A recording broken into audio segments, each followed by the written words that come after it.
जय हिंद दोस्तों, स्वागत है आपका एग्जाम पार यूट्यूब चैनल में। आज की क्लास में लेकर आए हैं आप सभी के लिए महत्वपूर्ण क्वेश्चन आंसर हिंदी साहित्य के। तो सभी लोग वीडियो को लाइक कर लें, चैनल को सब्सक्राइब कर लें और ज्यादा से ज्यादा वीडियो को शेयर करें। रोज अपनी एक क्लास होती है, महत्वपूर्ण क्वेश्चन आंसर आप सभी के लिए यहाँ पर लाए जाते हैं। तो चलिए स्टार्ट करते हैं आज की अपनी इस महत्वपूर्ण क्लास को। हिंदी साहित्य में 3000 प्रश्न की पीडीएफ जिनके लिए परचेस करना है वह परचेस कर सकते हैं। मात्र 100 रुपए की पीडीएफ है। 9399553966 पर आपके लिए संपर्क करना है। तो चलिए स्टार्ट करते हैं आज की क्लास को। कौन सा नाम रीतिकाल का नहीं है, वह नाम आप सभी के लिए यहाँ पर चयन करना है। अलंकृत काल, श्रृंगार काल, पूर्व मध्य काल या फिर उत्तर मध्य काल। इनमें से आप सभी के लिए चयन करना है कौन सा नाम रीतिकाल का नहीं है। नहीं आप सभी के लिए यहाँ पर बताना है। तो आप सभी का यहाँ पर सही आंसर क्या होगा ये चयन करना है। तो आप सभी का यहाँ पर सही आंसर है पूर्व मध्यकाल। विकल्प नंबर सी वाला विकल्प आप सभी का यहाँ पर सही आंसर है। पूर्व मध्यकाल जिन्होंने भी यहाँ पर चयन किया है उनका यहाँ पर सही आंसर होगा। हिंदी साहित्य का इतिहास ग्रंथ के लेखक का नाम आप सभी के लिए यहाँ पर चयन करना है। कौन माने जाते हैं? Hazari Prasad Dwivedi, doctor Ramvilas Sharma, गिरीशन, Ramchandra Shukla. Question number 2 में आप सभी के लिए सही आंसर बताना, हिंदी साहित्य का इतिहास ग्रंथ के लेखक कौन है, किनका ग्रंथ माना जाता है। ये आप सभी के लिए यहाँ पर चयन करना है। हिंदी साहित्य का इतिहास ग्रंथ के लेखक का नाम बताना है। तो आप सभी का यहाँ पर सही आंसर है रामचंद्र शुक्ल। कौन है? आचार्य रामचंद्र शुक्ल आप सभी का यहाँ पर सही आंसर है। अगला क्वेश्चन यहाँ पर दिया गया है। क्वेश्चन नंबर आप सभी का यहाँ पर 3 है। शिवसेन सरोज नामक कृति के लेखक बताइएगा, किसकी कृति है बताइए। शिवसेन सरोज नामक कृति किस लेखक की है? शिवसेन सेंगर, मिश्र बंधु, जाजगिरीसन या फिर डॉक्टर नगेंद्र। तन्मय जी, लवली जी, एमएस वर्मा जी, तनु जी, आप सभी का सही आंसर क्या होगा? शिवसेन सरोज नामक कृति किस लेखक की मानी जाती है? तो 3 में आप सभी का यहाँ पर सही आंसर है रचना मानी जाती है शिवसेन सेंगर। शिवसेन सेंगर जी जो है उन्हीं की रचना मानी जाती है। ये वाला विकल्प आप सभी का यहाँ पर सही आंसर है। अगला क्वेश्चन यहाँ पर क्या दिया गया है? क्वेश्चन नंबर यहाँ पर 4 दिया गया है। वल्लभाचार्य का संबंध किस मत से है? क्वेश्चन नंबर 4 में बताने सखी संप्रदाय, चैतन्य संप्रदाय, पुष्टि संप्रदाय, कोई नहीं। क्वेश्चन नंबर 4 में आप सभी लोग बताइएगा वल्लभाचार्य का संबंध किस मत से है। तो 4 में आप सभी का यहाँ पर सही आंसर होगा विकल्प नंबर आप सभी का यहाँ पर शिल्पा जी सही आंसर क्या है? सी वाला विकल्प आप सभी का सही आंसर है पुष्टि संप्रदाय। पुष्टि संप्रदाय आप सभी का यहाँ पर सी सही आंसर होगा। वल्लभाचार्य का संबंध किस मत से है? पुष्टि संप्रदाय आप सभी का सही आंसर है। साहित्य लहरी कृति के रचनाकार कौन है? साहित्य लहरी कृति के कृतिकार कौन है? सूरदास हैं, कबीरदास हैं, तुलसीदास हैं, नंददास हैं। क्वेश्चन नंबर 5 में सही आंसर यहाँ पर चयन करना है। कौन सा विकल्प आप सभी का यहाँ पर सही आंसर होगा बताइएगा। साहित्य लहरी के कृतिकार कौन माने जाते हैं? 5 में आप सभी के लिए यहाँ पर चयन करना है। तो 5 में आप सभी का सही आंसर है सूरदास। कौन माने जाते हैं? सूरदास आप सभी का यहाँ पर ए वाला विकल्प जो है वह आप सभी का यहाँ पर सही आंसर है। सूरदास जिन्होंने भी चयन किया है उनका यहाँ पर सही आंसर है। अगला क्वेश्चन यहाँ पर देखिएगा। क्वेश्चन नंबर यहाँ पर क्या दिया गया है? क्वेश्चन नंबर यहाँ पर 6 है। रस मंजरी इनमें से किस कवि की कृति है? रस मंजरी बताना है। नंददास, केशवदास, पद्माकर, सूरदास। क्वेश्चन नंबर 6 में आप सभी के लिए सही आंसर बताना है। रस मंजरी इनमें से किस कवि की कृति मानी जाती है बताइएगा। महत्वपूर्ण क्वेश्चन यहाँ पर दिया गया है और आप सभी का यहाँ पर सही आंसर होगा। क्वेश्चन नंबर 6 में विकल्प नंबर 1 सही आंसर है। नंददास जी की रचना मानी जाती है। नंददास आप सभी का यहाँ पर सही आंसर होंगे। विकल्प नंबर 1 आप सभी का यहाँ पर सही आंसर है। आनंद जी, संजू जी। अगला क्वेश्चन यहाँ पर दिया गया है। इनमें से कौन सा कवि तार सप्तक का संपादक रहा है? तार सप्तक के संपादक इनमें से रहे धर्मवीर भारती, यज्ञ, मुक्तिबोध, सर विश्वदयाल सक्सेना। 7 में यहाँ पर सही आंसर बताना है। इनमें से कौन सा कवि तार सप्तक का संपादक रहा है? 4 विकल्प यहाँ पर दिए गए हैं और आप सभी का यहाँ पर सही आंसर होगा 7 में विकल्प नंबर बी अज्ञे, सच्चिदानंद हीरानंद बादशायन। अज्ञे तार सप्तक के कवि हैं। इन्होंने तार सप्तक का प्रकाशन 1943 में किया था। तार सप्तक का प्रकाशन उसी के संपादक, ये चारों सप्तकों के संपादक माने जाते हैं। प्रयोगवादी कवि इनमें से कौन है? क्वेश्चन नंबर 8 में आप सभी के लिए यहाँ पर चयन करना है। प्रयोगवादी कवि बताना, अज्ञेय हैं, केदारनाथ अग्रवाल हैं, दिनकर हैं, बच्चन है। 8 में सही आंसर क्या होगा? चयन करिएगा, महत्वपूर्ण क्वेश्चन है। प्रयोगवादी कवि इनमें से कौन है? 8 में सही आंसर चयन करना है। तो 8 में आप सभी का सही आंसर है, प्रयोगवादी कवि माने जाते हैं अज्ञेय। कौन माने जाते हैं? अज्ञेय माने जाते हैं। ये वाला विकल्प जो है वह आप सभी का यहाँ पर सही आंसर होंगे, अज्ञेय आपका सही आंसर है। मधुशाला के रचयिता कवि का नाम बताइएगा। मधुशाला किन की रचना मानी जाती है? 9वां क्वेश्चन यहाँ पर दिया गया है। माखनलाल चतुर्वेदी, हरिऔध, अज्ञेय, बच्चन से बच्चन।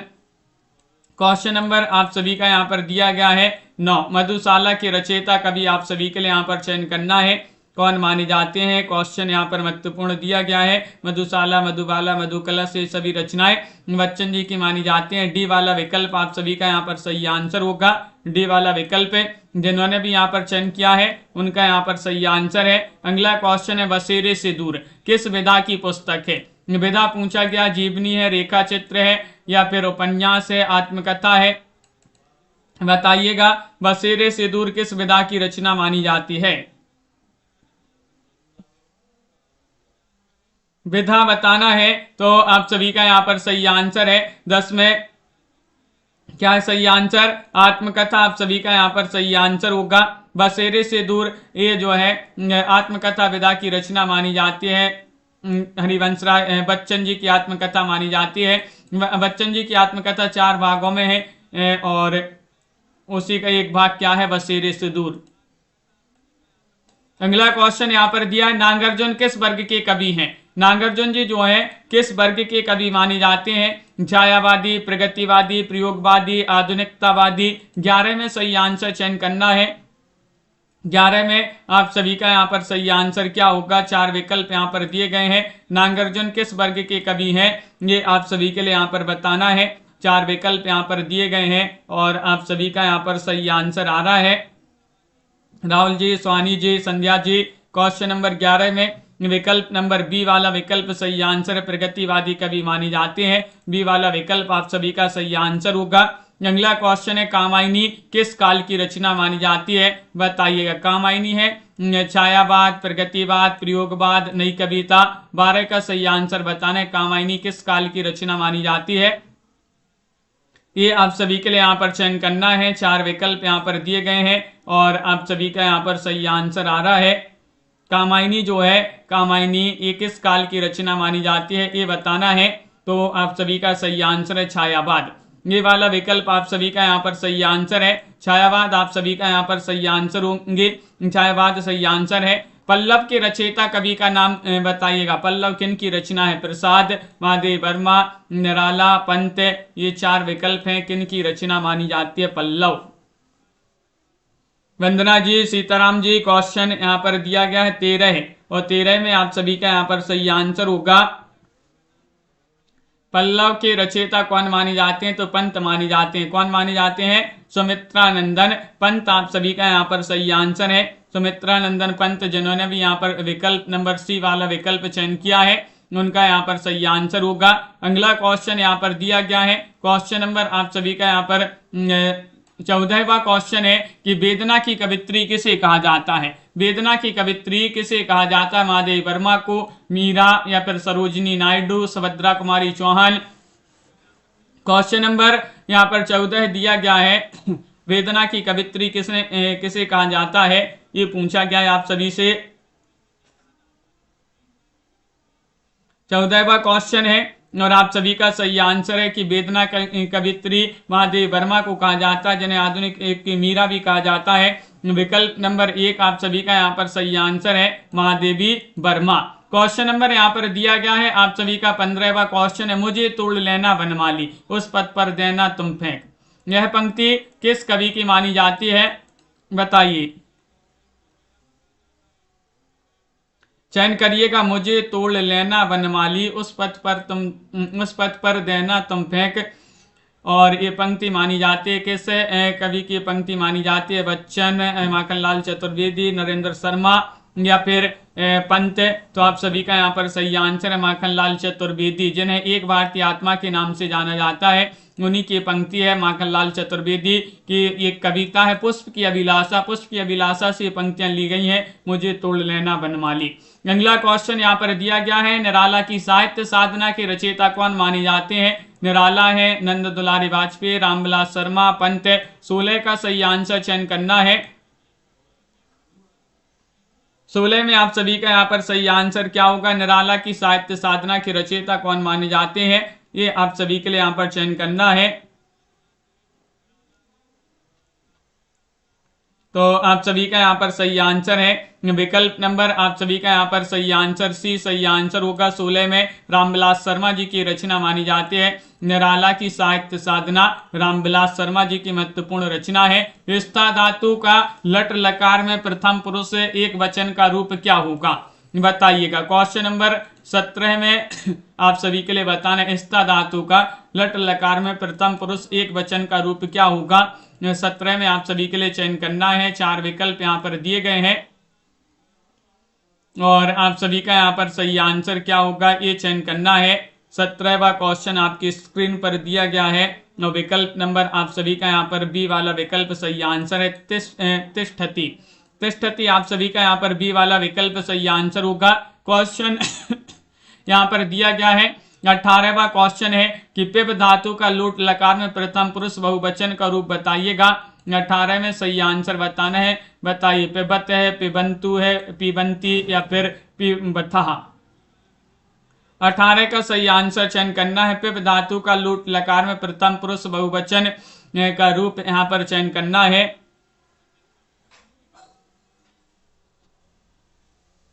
क्वेश्चन नंबर 18 यहाँ पर दिया गया है। 18 पिबंतु आप सभी का यहाँ पर बी वाला विकल्प यहाँ पर सही आंसर है। पिबंतु जिन्होंने भी चयन किया है उनका यहाँ पर सही आंसर है। पिबंतु आप सभी का सही आंसर होगा। क्वेश्चन नंबर यहाँ पर दिया गया है 19वां क्वेश्चन है, गम धातु विधिलिंग लकार मध्यम पुरुष द्विवचन का रूप क्या होगा, बताइए। गम धातु विधिलिंग लकार मध्यम पुरुष द्विवचन का रूप क्या होगा। 19 में यहाँ पर सही आंसर चयन करना है। 19 का आप सभी का सही आंसर है। भावना जी, आनंद जी, मंजूषा जी। क्वेश्चन महत्वपूर्ण यहाँ पर दिया गया है और 19 का सही आंसर होगा विकल्प नंबर बी वाला विकल्प आप सभी का सही आंसर है। गच्छेतम, गच्छेतम यहाँ पर सही आंसर है। बी वाला विकल्प यहाँ पर सही आंसर होगा। गच्छेतम जिन्होंने भी चयन किया है उनका सही आंसर होगा। भू धातु का लंग लकार में उत्तम पुरुष एक वचन का रूप बताइएगा, क्या होगा सही आंसर।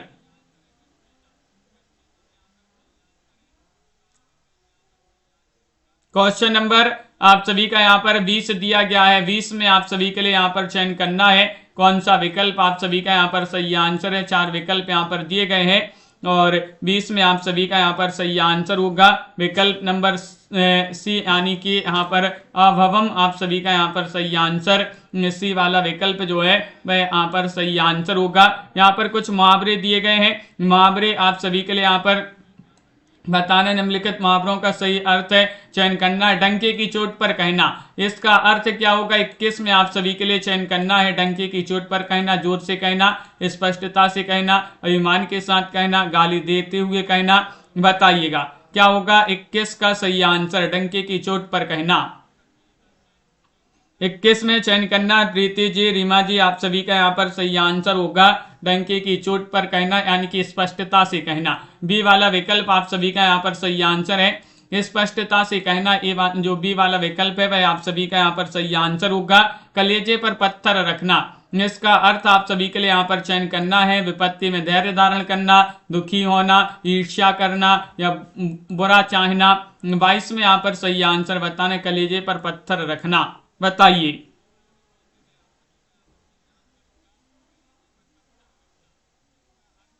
चयन करिएगा। क्वेश्चन यहाँ पर महत्वपूर्ण दिया गया है और आप सभी का यहाँ पर सही आंसर होगा कलेजे पर पत्थर रखना, यानी कि विपत्ति में धैर्य धारण करना। ये वाला विकल्प जो है वह यहाँ पर सही आंसर है, विपत्ति में धैर्य धारण करना। औंधी खोपड़ी का होना, बताइएगा इसका अर्थ होता है बहुत प्रतिभा संपन्न होना, क्रोधी होना, मूर्ख होना, अच्छे विचारों का होना, 23 में सही आंसर चयन करिएगा।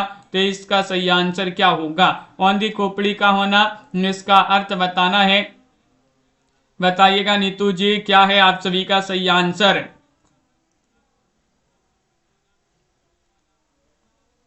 तेईस में सही आंसर चयन करना है, तो आप सभी का यहाँ पर सी सही आंसर है, मूर्ख होना।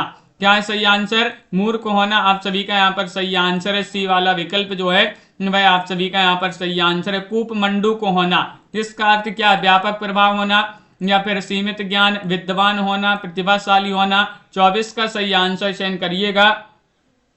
कूपमंडू को होना, इसका अर्थ आप सभी के लिए यहाँ पर चयन करना है। इसका अर्थ क्या होगा?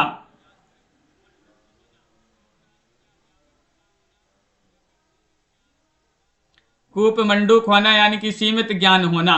बी वाला विकल्प आप सभी का यहाँ पर सही आंसर है। बी वाला विकल्प जिन्होंने भी यहाँ पर चयन किया है उनका यहाँ पर सही आंसर है। काला अक्षर भैंस बराबर होना, काला अक्षर भैंस बराबर होना यानी कि पढ़ा लिखा होना या फिर निरक्षर होना, साक्षर होना या फिर मूर्ख होना। 25 का सही आंसर चयन करना है। काला अक्षर भैंस बराबर होना, इसका सही आंसर चयन करना है। क्या होगा सही आंसर? क्वेश्चन नंबर 25 में चयन करना है। 4 विकल्प यहाँ पर दिए गए हैं और 25 में आप सभी का यहाँ पर सही आंसर होगा विकल्प नंबर बी यानी कि निरक्षक होना। विकल्प नंबर 2 आप सभी का यहाँ पर सही आंसर होगा। अगला क्वेश्चन यहाँ पर दिया गया है। क्वेश्चन आप सभी का यहाँ पर दिया गया है, सर्वेश्वर दयाल सक्सेना किस सप्तक के कवि माने जाते हैं? तीसरा सप्तक, दूसरा सप्तक, तार सप्तक, चौथा सप्तक। 26 में आप सभी के लिए चयन करना है, सर्वेश्वर दयाल सक्सेना किस सप्तक के कवि माने जाते हैं? चयन करिएगा। क्वेश्चन महत्वपूर्ण है। 4 विकल्प यहाँ पर दिए गए हैं और आप सभी का यहाँ पर सही आंसर क्या होगा? सर्वेश्वर दयाल सक्सेना किस सप्तक के कवि माने जाते हैं? 26 में आप सभी का यहाँ पर ये वाला विकल्प सही आंसर है। तीसरे सप्तक के कवि माने जाते हैं सर्वेश्वर दयाल सक्सेना। अगला क्वेश्चन है, किस काव्यधारा को मार्क्सवाद का साहित्यिक संस्करण कहा गया है? बताइएगा। छायावाद को, प्रयोगवाद, प्रगतिवाद, नवगीत। 27 में चयन करना है, किस काव्यधारा को मार्क्सवाद का साहित्यिक संस्करण कहा गया है? 27 में आप सभी के लिए यहाँ पर चयन करना है, तो विकल्प नंबर आप सभी का यहाँ पर सही आंसर होगा।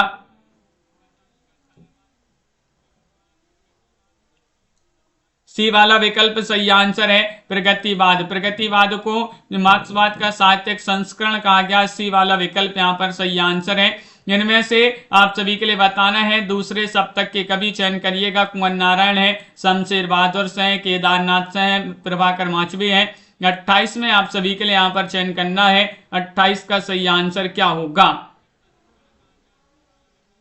28 में आप सभी के लिए यहाँ पर चयन करना है, कौन सा विकल्प आप सभी का यहाँ पर सही आंसर है? चयन करिएगा। क्वेश्चन यहाँ पर महत्वपूर्ण दिया गया है और आप सभी का यहाँ पर सही आंसर है। कल्पना जी, विकल्प नंबर बी वाला विकल्प सही आंसर होगा, यानी कि आप सभी का सही आंसर है शमशेर बहादुर सिंह। इनमें से दूसरे सप्तक के कवि कौन है? शमशेर बहादुर सिंह आप सभी का सही आंसर। आत्मजयी नामक कृति के रचनाकार कौन माने जाते हैं? किन की रचना मानी जाती है आत्मजयी? 29वां क्वेश्चन यहाँ पर दिया गया है। 29 में आप सभी के लिए चयन करना है, आत्मजयी के रचनाकार कौन माने जाते हैं? अज्ञेय है, नरेश मेहता है, कुंवर नारायण है, जगदीश गुप्त है। क्वेश्चन आप सभी का यहाँ पर दिया गया है। 29वां क्वेश्चन यहाँ पर दिया गया है और आत्मजयी रचना मानी जाती है किनकी? विकल्प नंबर आप सभी का यहाँ पर सही आंसर होगा कुंवर नारायण। सी वाला विकल्प जो है वह आप सभी का सही आंसर है। कुंवर नारायण की रचना मानी जाती है आत्मजयी। कनुप्रिया किस विधा की रचना है? कनुप्रिया बताना है। बताइए, कहानी है, उपन्यास है, नाटक है, काव्य है? चयन करिएगा। क्वेश्चन यहाँ पर महत्वपूर्ण दिया गया है। कनुप्रिया, कनुप्रिया बता दीजिएगा जल्दी से। क्वेश्चन यहाँ पर महत्वपूर्ण दिया गया है। आप सभी का क्वेश्चन नंबर 30 है और 30 में आप सभी का सही आंसर होगा। क्या होगा सही आंसर? क्वेश्चन महत्वपूर्ण यहाँ पर दिया गया है और आप सभी का यहाँ पर सही आंसर है। कनुप्रिया रचना मानी जाती है किनकी? विधा बताना है और किन की रचना है ये भी आप सभी लोग बताइएगा। 30 में आपका सही आंसर है काव्य है। डी वाला विकल्प आप सभी का यहाँ पर सही आंसर है कनुप्रिया। अगला क्वेश्चन यहाँ पर क्या है कि उल्लेख का सही संधि विच्छेद बताना है। उल्लेख का सही संधि विच्छेद क्या होगा? बताइए। उल्लेख का सही संधि विच्छेद 31 में सही आंसर आप सभी के लिए यहाँ पर बताना है। उल्लेख का सही संधि विच्छेद क्या होगा, चयन करिएगा। क्वेश्चन यहाँ पर दिया गया है आप सभी का 31वां क्वेश्चन है और 31 में सही आंसर है कनुप्रिया धर्मवीर भारती जी की रचना काव्य रचना मानी जाती है। उल्लेख का सही संधि विच्छेद पूछा गया। उत्तधन लेख, उत्तधन लेख बराबर उल्लेख होगा, बी वाला विकल्प यहाँ पर सही आंसर है।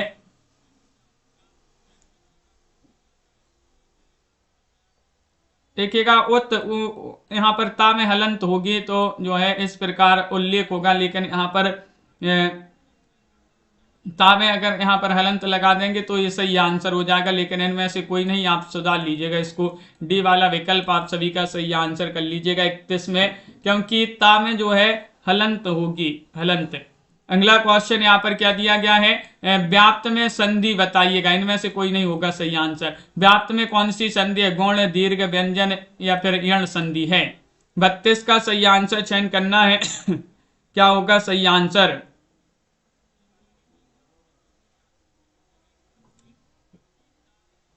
चयन करिएगा। क्वेश्चन यहाँ पर 32 से व्याप्त में कौन सी संधि है, ये आप सभी के लिए यहाँ पर चयन करना है। तो आप सभी का यहाँ पर सही आंसर है 32 में डी सही आंसर होगा, यण संधि है। कौन सी संधि है, यण संधि। आप सभी का यहाँ पर सही आंसर है यण संधि। जिन्होंने भी चयन किया है उनका यहाँ पर सही आंसर होगा। न्यून का सही संधि विच्छेद क्या है, न्यून का सही संधि विच्छेद 33 में सही आंसर चयन करना है, बताइएगा। न्यून का सही संधि विच्छेद बताइएगा। लाइक नहीं किए हैं बहुत सारे लोग, जल्दी से एक बार वीडियो को लाइक कर लीजिएगा। रोज आप सभी के लिए क्लास लाई जाती है और आप सभी का यहाँ पर सही आंसर होगा। न्यून का सही संधि विच्छेद बताना है। न्यून में कौन सा सही संधि विच्छेद होगा, तो 33 का सही आंसर है नी धन ऊन बराबर न्यून। आप सभी का यहाँ पर ये वाला विकल्प जो है वह यहाँ पर सही आंसर होगा। क्वेश्चन यहाँ पर 33 दिया गया है, सॉरी 34वां क्वेश्चन, हिंदी के काव्य भाषा परक समीक्षक का नाम बताना है। डॉक्टर रघुवंश हैं, विजय देव नारायण शाही हैं, रामस्वरूप चतुर्वेदी हैं, डॉक्टर नगेंद्र हैं। 34 में आप सभी के लिए यहाँ पर बताना हिंदी के काव्य भाषा परक समीक्षक का नाम कौन माने जाते हैं, बताइएगा। 4 विकल्प यहाँ पर दिए गए हैं। आप सभी का यहाँ पर क्वेश्चन 34 में कौन सा विकल्प है सही आंसर है,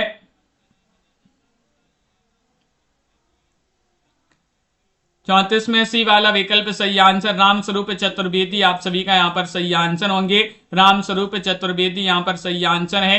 क्वेश्चन नंबर यहाँ पर आप सभी का दिया गया है, यहाँ पर क्वेश्चन दिया गया है 35। अपभ्रंश का वाल्मीकि इनमें से किसे कहा जाता है, अपभ्रंश का वाल्मीकि कहा जाता है धनपाल, पुष्पदंत, स्वयंभू या फिर देवसेन।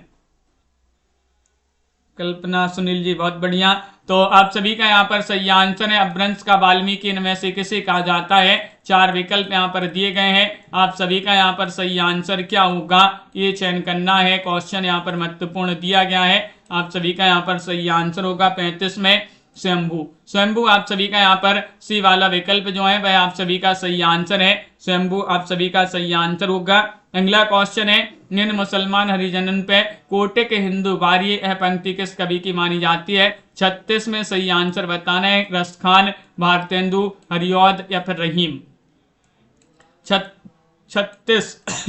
36 में आप सभी के लिए चयन करना है मुसलमान हरिजनन पे कोटिक हिंदू वार्य यह पंक्ति किस कवि की मानी जाती है। ये क्वेश्चन बहुत ही महत्वपूर्ण यहाँ पर दिया गया है और आप सभी का यहाँ पर सही आंसर होगा। क्या होगा सही आंसर, आप सभी का यहाँ पर 36 में सही आंसर है बी वाला विकल्प। भारतेंदु जी का जन्म 1850 में हुआ था और इनका निधन 1885 में हो गया था। उन्हीं की पंक्ति है भारतेंदु जी की। अगला क्वेश्चन यहाँ पर रामचरितमानस की रचना कब हुई, कब प्रारंभ हुई थी ये बताना है। 37 में चयन करना प्रारंभ कब हुई थी बताइएगा, चयन करिएगा। रामचरितमानस की रचना प्रारंभ कब हुई थी ये चयन करना है। 37वां क्वेश्चन यहाँ पर दिया गया है और 37 में आप सभी का यहाँ पर सही आंसर आ रहा है। क्या आ रहा है सही आंसर, चयन करना है आप सभी के लिए। क्वेश्चन महत्वपूर्ण दिया गया है और विकल्प नंबर जिन्होंने भी चयन किया है 37 में डी, उनका यहाँ पर सही आंसर है 1631 विक्रमी, आप सभी का यहाँ पर सही आंसर है डी वाला विकल्प यहाँ पर सही आंसर होगा। अवधि में रचित महाकाव्य कौन सा है? अवधि में रामचंद्रिका, कामायनी, कृष्णायन, रामायण। क्वेश्चन नंबर 38 का सही आंसर बताना है। अवधि में रचित महाकाव्य कौन सा है? 38 का सही आंसर चयन करिएगा। प्रीति जी, रेणु प्रकाश जी, तनु जी, आप सभी के कमेंट यहाँ पर देखते जा रहे हैं। बहुत बढ़िया, सभी लोग यहाँ पर आंसर बता रहे हैं और आप सभी का सही आंसर होगा यहाँ पर विकल्प नंबर बी यानी कि कृष्णायन। कृष्णायन जो है अवधि में रचित महाकाव्य पूछा है, तो कृष्णायन आप सभी का सही आंसर है। और आप बताइएगा ये किसका महाकाव्य है, इसके रचयिता। टूटना कहानी के लेखक कौन है? टूटना कहानी राजेंद्र यादव, निर्मल वर्मा, मन्नू भंडारी, अमरकांत। क्वेश्चन नंबर 39 में सही आंसर बताना है। टूटना कहानी के लेखक कौन माने जाते हैं? 4 विकल्प यहाँ पर दिए गए हैं। 39 में आप सभी के लिए यहाँ पर चयन करना है, तो आप सभी का यहाँ पर सही आंसर है टूटना कहानी के लेखक कौन माने जाते हैं? निशा जी, तो आप सभी का यहाँ पर सही आंसर है राजेंद्र यादव। राजेंद्र यादव आप सभी का यहाँ पर सही आंसर है। ये वाला विकल्प आप सभी का यहाँ पर सही आंसर होगा। राजेंद्र यादव जिन्होंने भी चयन किया है उनका सही आंसर है। क्वेश्चन नंबर यहाँ पर दिया गया है 40वां क्वेश्चन है। पश्चिमी हिंदी का विकास हुआ है ब्राह्मण अपभ्रंश से, स्वरसैनी अपभ्रंश से, मागधी अपभ्रंश से, अर्धमागधी अपभ्रंश से। क्वेश्चन नंबर 40 में सही आंसर बताइएगा। पश्चिमी हिंदी का विकास हुआ है, तो आप सभी का यहाँ पर 40 में क्या होगा सही आंसर?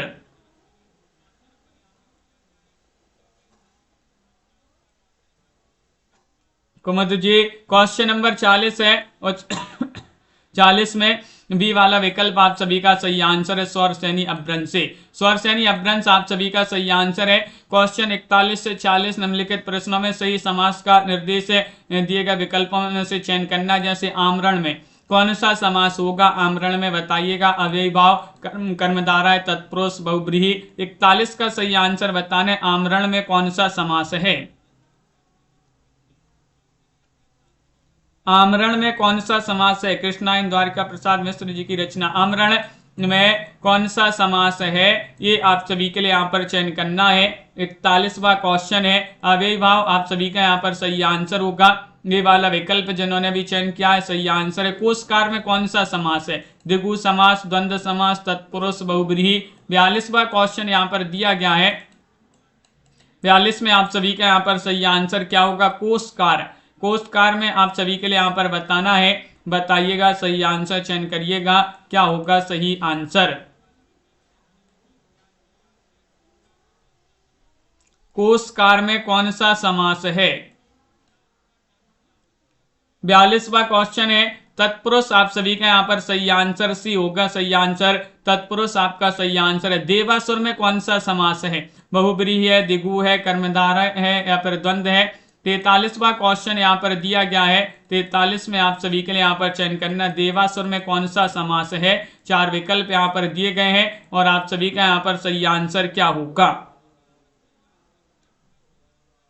देवासुर में कौन सा समास है ये चयन करना है। 43वां क्वेश्चन है द्वंद्व, आप सभी का यहाँ पर सही आंसर है। द्वंद्व यानी कि डी वाला विकल्प जिन्होंने भी चयन किया है उनका यहाँ पर सही आंसर होगा। द्वंद्व समास आप सभी का देवासुर में द्वंद्व समास होगा। पंचामृत, पंचामृत में समास चयन करिएगा। द्वंद्व है, द्विगु है, तत्पुरुष है, कर्मधारा है। 44वां क्वेश्चन यहाँ पर दिया गया है। 44 में चयन करना है, बताइए। पंचामृत, पंचामृत में कौन सा समास है? 44 का सही आंसर चयन करना है, तो आप सभी का यहाँ पर सही आंसर है विकल्प नंबर बी यानी कि द्विगु, आप सभी का यहाँ पर सही आंसर होगा। द्विगु जिन्होंने भी यहाँ पर चयन किया है उनका यहाँ पर सही आंसर है। देहलता में कौन सा समास है? क्वेश्चन नंबर 45 में आप सभी के लिए यहाँ पर चयन करना है अव्ययी भाव, बहुब्रीहि, तत्पुरुष, कर्मधारय। 45 में आप सभी के लिए यहाँ पर चयन करना है देहलता में कौन सा समास है। चयन करिएगा। 4 विकल्प यहाँ पर दिए गए हैं और आप सभी का यहाँ पर सही आंसर क्या होगा? देहलता में समास आप सभी के लिए यहाँ पर चयन करना है। तो lovely Thakur ji question number 45 में सही आंसर होगा कर्मधारा है। डी वाला विकल्प यहाँ पर सही आंसर है। यहाँ पर आप सभी के लिए बताना है त्रिनेत्र में कौन सा समास है। 46वां क्वेश्चन यहाँ पर दिया गया है। कर्मधाराएं है, दिगु है, तत्पुरुष है, बहुब्रीहि है। 40 का सही आंसर बताइएगा त्रिनेत्र में कौन सा समास होगा।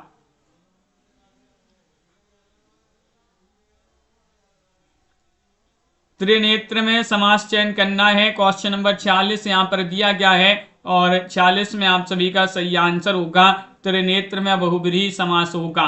कौन सा समास होगा? बहुब्रीहि समास। आप सभी का डी वाला विकल्प सही आंसर है। हिंदी वर्णमाला में कितने वर्ण होते हैं बताइए? 50, 54, 52 या फिर 55। 47वां क्वेश्चन दिया गया हिंदी वर्णमाला में कितने वर्ण हैं। वर्णों की संख्या आप सभी के लिए 47 में चयन करना है, चयन करिएगा।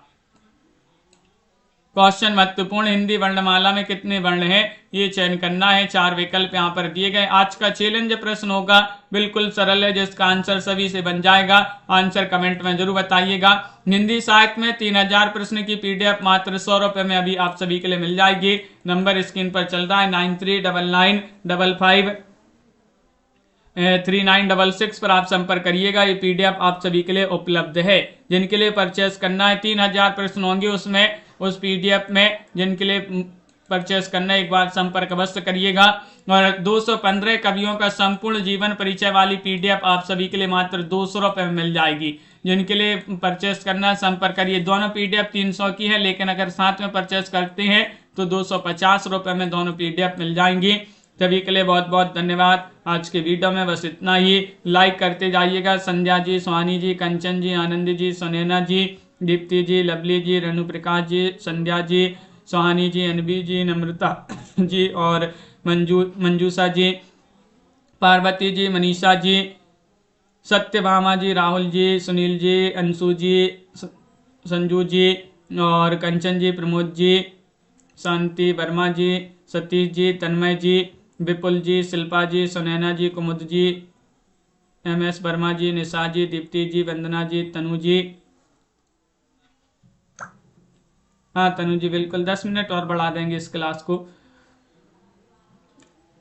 नीतू जी, प्रीति जी, अंशु जी, मनीषा जी, आनंद जी, सभी के लिए बहुत बहुत धन्यवाद। दीप्ति जी, आज के वीडियो में बस इतना ही। मनीषा शिवी जी, जय हिंद। पार्वती जी।